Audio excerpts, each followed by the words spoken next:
엘리야가 누굽니까? 선지자 중에 선지자입니다. 영적 거인 중에 거인입니다. 갈멜산 꼭대기에서 850명의 우상 숭배자들과 자신 혼자 850대 1 영적 전투에서 그들의 코피를 다 터버리고 승리해버린 사람, 그가 엘리야입니다. 하나님 앞에 기도하여서 하늘문을 닫아 비가 내리지 않게 했던 사람, 또 한 번 하나님께 기도하여서 하늘문을 열어버리고 소낙비를 내리게 했던 사람, 그가 엘리야입니다. 사렙다 과부의 아들이 죽었습니다. 그 죽은 아들을 살려낸 사람, 그 역시 엘리야입니다. 그런데 그 엘리야도 영적 침체에 빠졌습니다. 왕비 이세벨이 자신의 목숨을 노리고 죽이려 한다라는 소식을 듣고 한순간 무너졌습니다. 그래서 로뎀나무 아래에 앉아 죽기를 구하며 하나님께 기도했습니다. 오늘 보면 4절 말씀 같이 읽겠습니다. 자기 자신은 광야로 들어가 하룻길을 가서 한 로뎀나무 아래에 앉아서 자기가 죽기를 원하여 이르되 여호와여 넉넉하오니 지금 내 생명을 거두시옵소서. 나는 내 조상들보다 낫지 못하나이다 하고, 여호와여 넉넉하오니 지금 내 생명을 거두시옵소서. 얼마나 힘들었으면, 얼마나 큰 좌절과 절망이 되었으면 차라리 나 죽여주십시오, 죽기를 구했을까요? 영적 거인인 엘리야도 영적 침체가 찾아왔습니다. 모세에게도 욥에게도 찾아왔습니다. 그렇다면 오늘 우리에게도 언제든지 영적 침체는 찾아올 수 있는 것입니다. 그분들의 신앙의 모습은 우리와 좋게 비교할 수 없습니다. 우리가 아무리 신앙생활 잘한다 한들 어찌 욥을 따라갈 수 있으며, 어찌 모세를 따라갈 수 있으며, 어찌 엘리야를 따라갈 수 있겠습니까? 우리도 언제든지 영적 침체에 빠질 수 있습니다. 지금 오늘 저와 여러분의 모습 속에 영적 침체가 있습니까? 일어날 수 있기를 축복합니다. 거기에 계속 머물러 있어서는 안 되는 것입니다. 탈출해야 합니다. 목사님 말씀 듣고 보니 나하고는 상관없는 것 같습니다. 나는 영적 침체 경험하고 있지 않습니다. 할지 모릅니다. 생각해 보십시오. 혹시 자꾸 요 근래에 짜증이 나고 투덜투덜해집니까?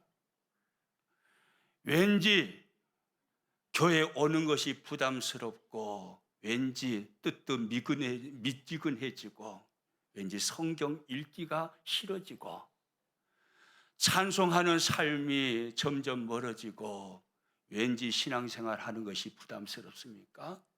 가슴에 뜨거운 열정도 일어나지 않고, 얼굴에 세수하려고 거울 앞에 섰는데 비 내리는 호남선이 딱 서 있어요. 아, 신라의 달밤의 삶을 살아요. 사람들이 그럽니다. 집이 요즘 왜 그래?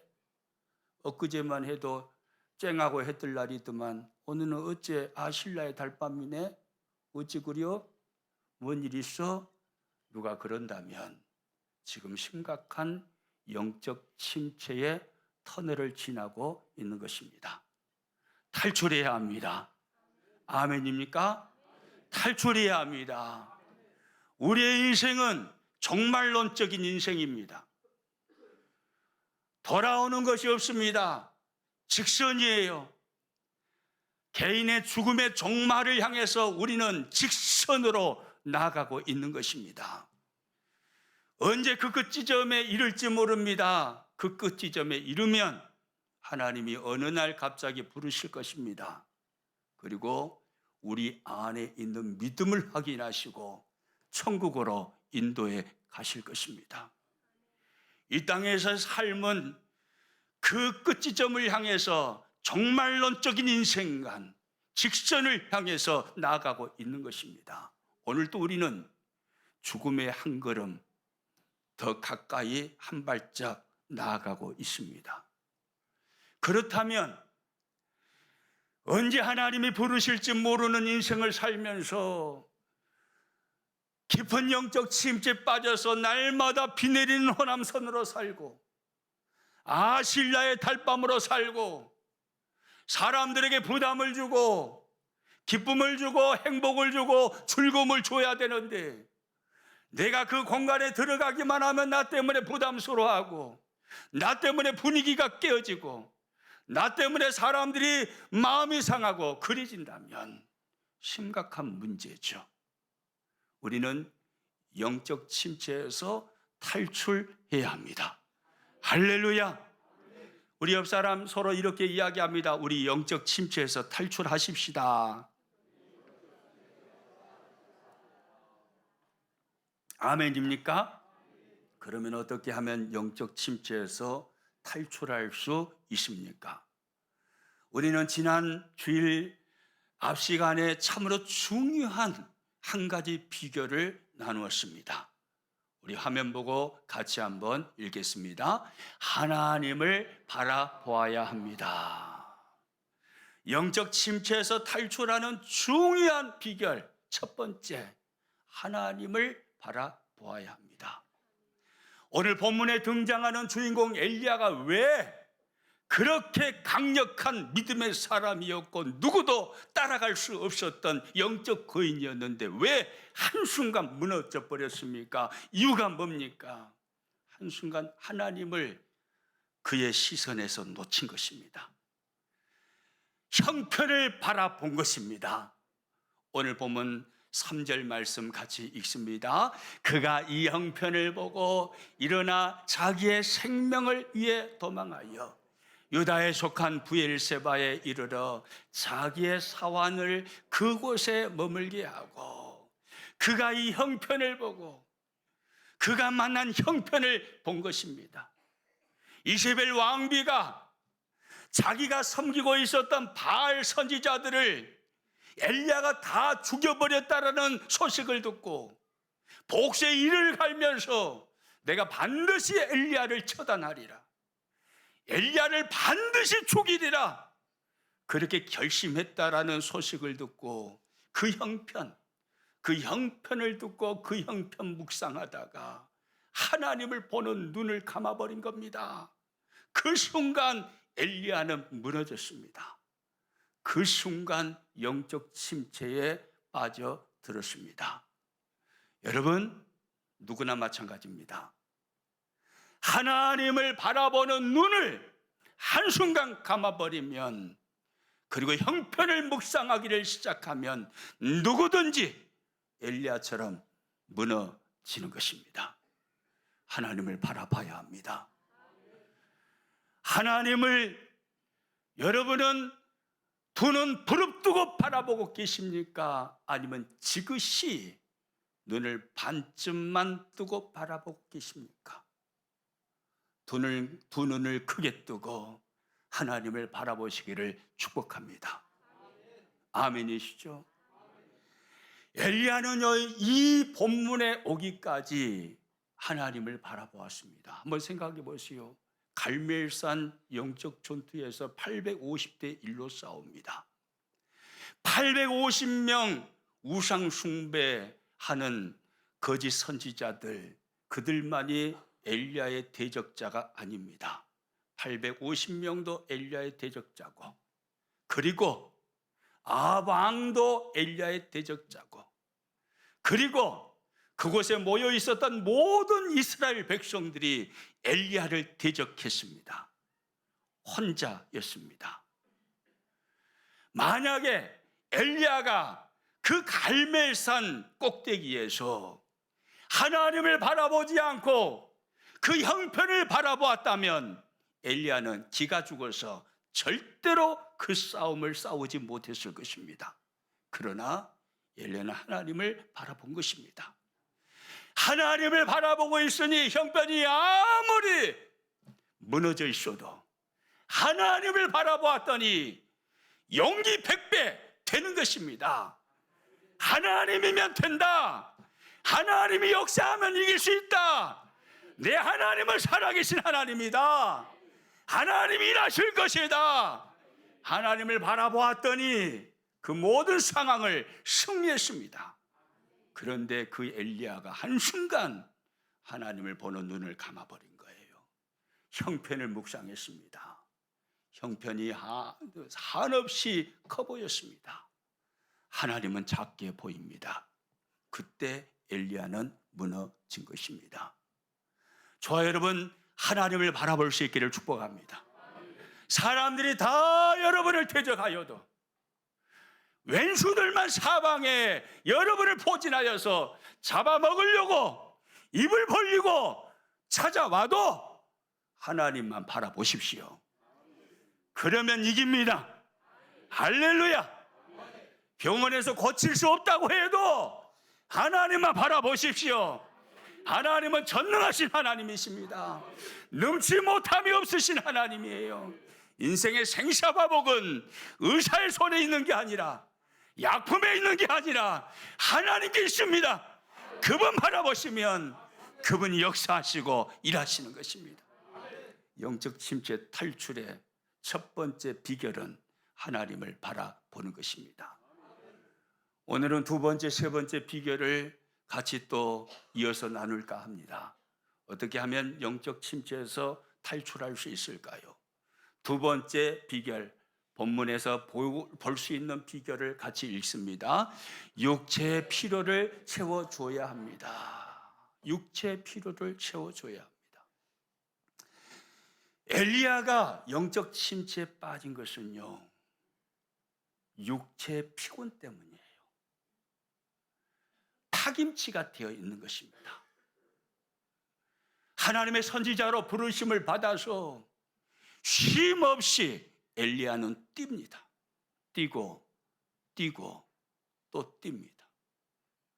죽도록 충성을 다하며 목숨을 하나님께 드리며 뛰고 또 뛰었습니다. 그러다 보니 육체가 지쳐버린 것입니다. 여러분, 갈멜산 전투를 할 때 한번 상상을 해보십시오. 바알과 아세라를 섬기는 선지자 800명이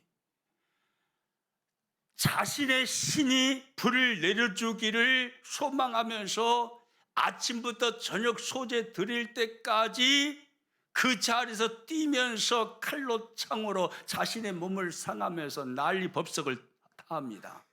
여러분, 그때 엘리야는 뭐 하고 있었을까요? 그 모습을 보면서 엘리야는 편하게 잠자고 있었을까요?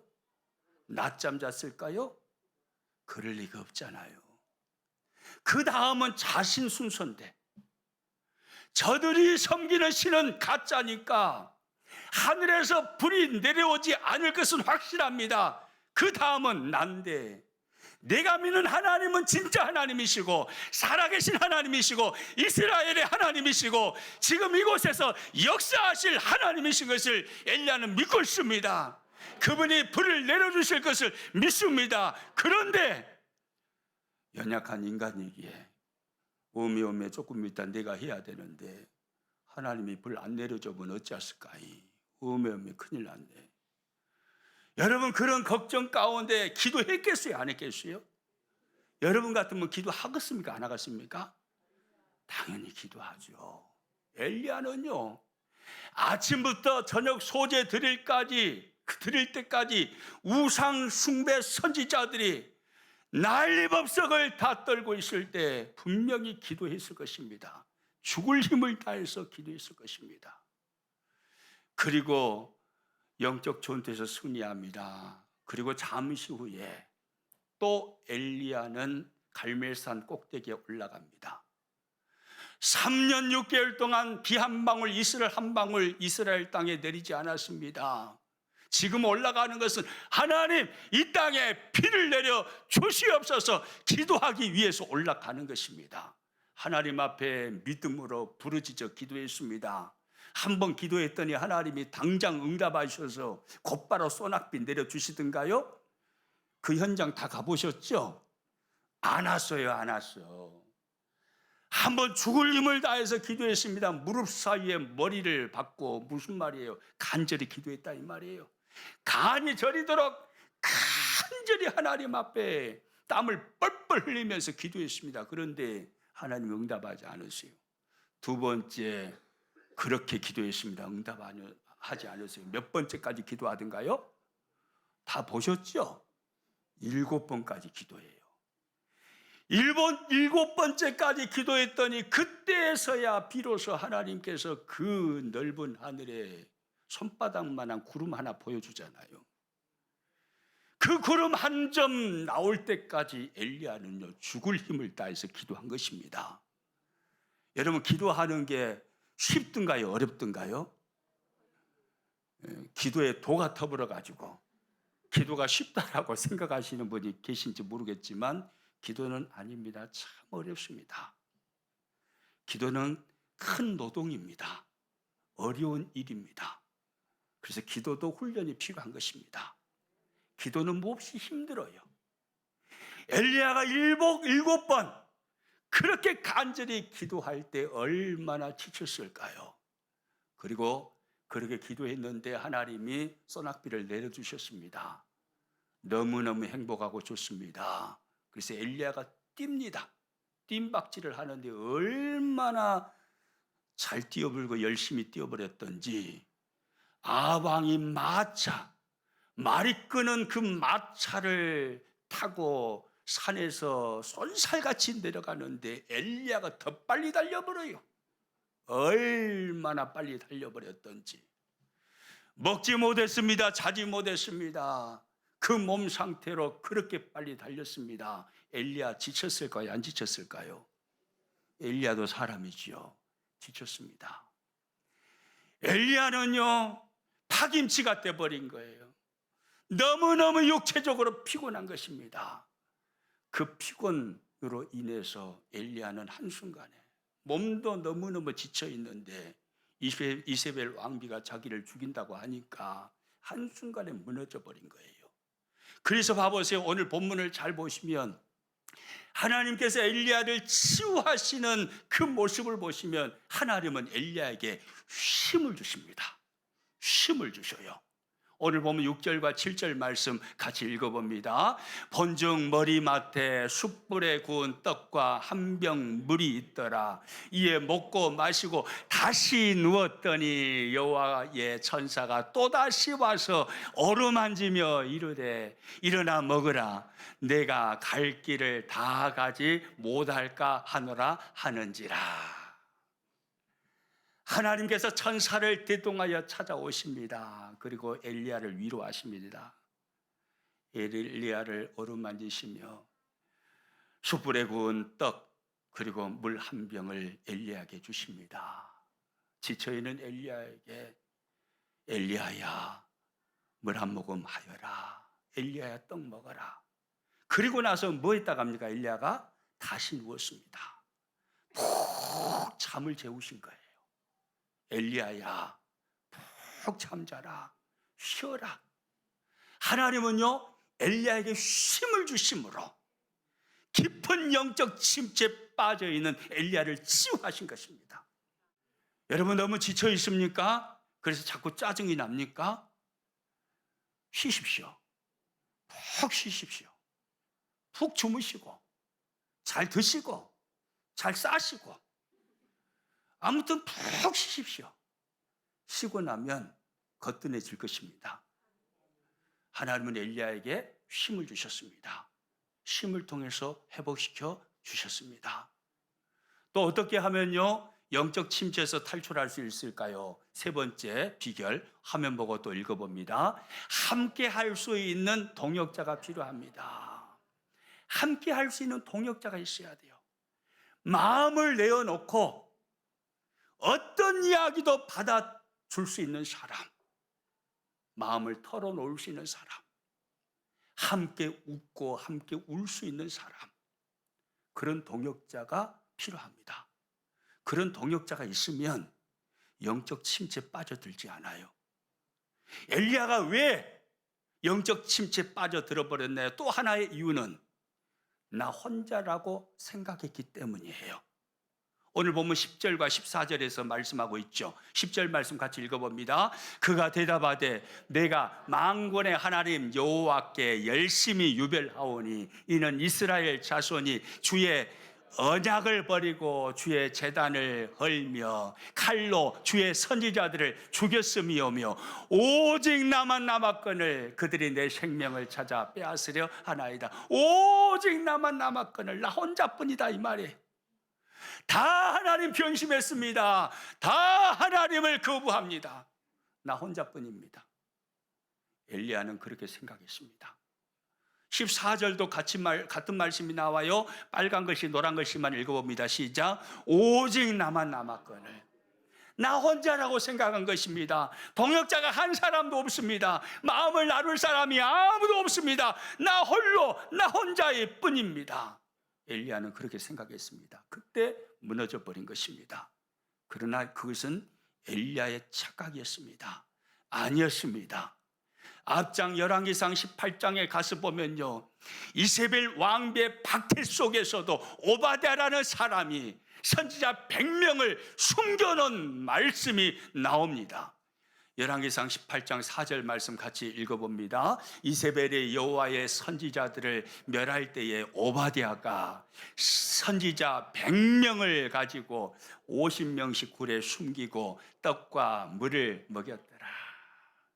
마음을 같이 나눌 수 있었던 그 동역자 100명이 있었던 것입니다.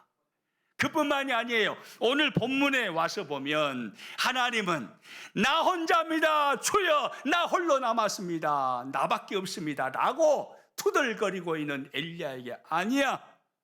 왜 너는 너 혼자라고 생각하니? 아니야. 바알에게 무릎 꿇지 아니한 7,000명을 내가 남겨놓았다. 하나님 말씀하십니다. 오늘 보면 18절 말씀이죠. 같이 읽습니다. 그러나 내가 이스라엘 가운데에 7,000명을 남기리니 다 바알에게 무릎을 꿇지 아니하고 다 바알에게 입맞추지 아니한 자니라. 할렐루야. 숨겨난 나의 백성 7,000명이 있다. 오바댜가 숨겨놓은 100명의 선지자가 있다. 엘리야야, 왜 너는 너 홀로라고 생각하니? 너 혼자가 아니야. 너의 주변에는 많은 동역자가 있어. 하나님은 말씀하시는 것입니다. 영적 침체에서 어떻게 탈출할 수 있습니까? 마음을 나눌 수 있는 동역자를 만나야 합니다. 나 홀로라고 생각하면 무너지는 것입니다. 여러분 주변을 봐보세요. 동역자가 보입니까? 안 보입니까? 안 보이시나요? 한번 옆을 봐보세요. 동역자가 보이십니까? 안 보이십니까? 보이죠. 그분이 여러분의 동역자입니다. 그분과 마음을 나누십시오.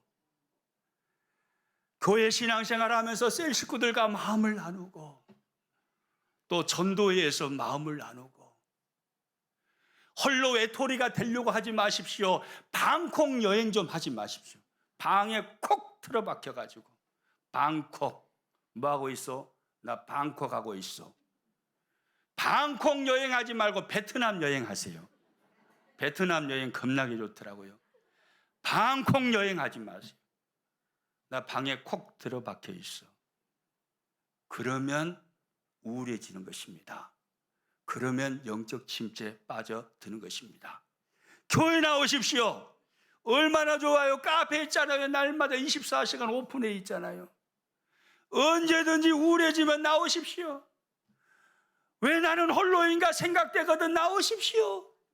카페 오면 여러분의 친구들이 기다리고 있을 것입니다. 찬양하시면서 이야기하십시오. 그러는 중에 우울감이 사라질 것입니다. 영적 침체에서 일어나게 될 것입니다. 교회 중심적으로 신앙생활 하십시오. 교회 가까이 하십시오. 대단히 중요한 이야기입니다. 교회는 우리 신앙인에게 어머니와 같습니다. 어머니 품이 바로 교회예요. 외로울 때 힘들 때 교회 품으로 나오십시오. 교회 가까이 하십시오. 예배 가까이 하시고 모이자고 하면 모이고 함께 일하십시다 하면 함께 일하고 함께 어울리십시오. 그러면서 회복되고 살아나는 것입니다. 이 시대를 탓할 수는 없어요. 우리가 어떻게 이겨내야 할까요? 교회에 오세요. 교회. 할렐루야. 교회에 오세요. 외로우면 교회에 오세요. 외로우면 교회로. 할렐루야. 외로우면 교회 오는 거예요. 교회에 와서 차 마시고 이야기하고 교회 중심적으로 신앙생활 하는 겁니다. 그러면 영적 침체에서 탈출할 수 있습니다.